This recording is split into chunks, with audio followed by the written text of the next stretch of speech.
പിണറായി സർക്കാരിന്റെ ഭരണത്തിൽ കുടുംബ ബജറ്റ് താളം തെറ്റിയതിന്റെ വേദനയിലാണ് വീട്ടമ്മമാർ. സപ്ലൈകോയിലടക്കം സാധനങ്ങൾ കിട്ടാനില്ലാത്തതും ക്ഷേമ പെൻഷൻ മുടങ്ങിയതിലുമുള്ള അമർഷത്തിലാണ് അവർ.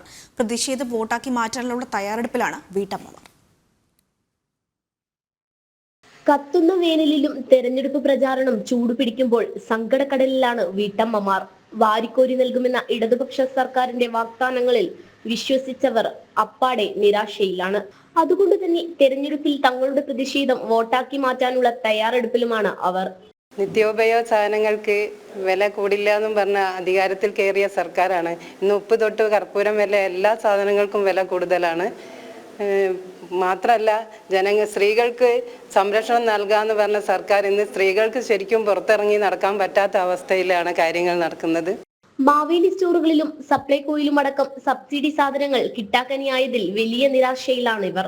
പിന്നെയാണെങ്കിൽ സാധനങ്ങൾ വാങ്ങാനാണ് നമ്മൾ മാർക്കറ്റിലേക്ക് ചെന്നിട്ടുണ്ടെങ്കിൽ, ഒരു സപ്ലൈകോയിലാണെങ്കിൽ സാധനങ്ങളില്ല.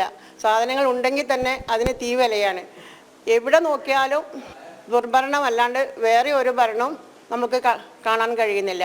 കർഷക തൊഴിലാളി പെൻഷനുകൾ അടക്കം എല്ലാ ക്ഷേമ പെൻഷനുകളും മാസങ്ങളായി മുടങ്ങിയതിനാൽ വലിയ പ്രതിസന്ധിയിലാണ് സാധാരണക്കാരായ വീട്ടമ്മമാർ. ആരാ ജയിക്കാൻ നമുക്ക് ആർക്കും അറിയില്ല. BJP-ക്കാരുണ്ട്, CPM ഉണ്ട്, കോൺഗ്രസ് ഉണ്ട്. ആര് ഭരണത്തിലിരിക്കുന്നുള്ള നമുക്ക് പറയാൻ പറ്റൂല. പക്ഷെ ആരായാലും നല്ലത് ചെയ്യണം, നല്ലത് വരണം. ഏതു പാർട്ടി ഭരിച്ചാലും ഭരണം നന്നായാൽ മതിയെന്നാണ് ഇവർക്കെല്ലാം പറയാനുള്ളത്. പിണറായി സർക്കാരിന്റെ ഭരണത്തിൽ പ്രതീക്ഷകളെല്ലാം നഷ്ടപ്പെട്ടതിനാൽ ഇനിയൊരു പരീക്ഷണത്തിനും അവർ തയ്യാറല്ല.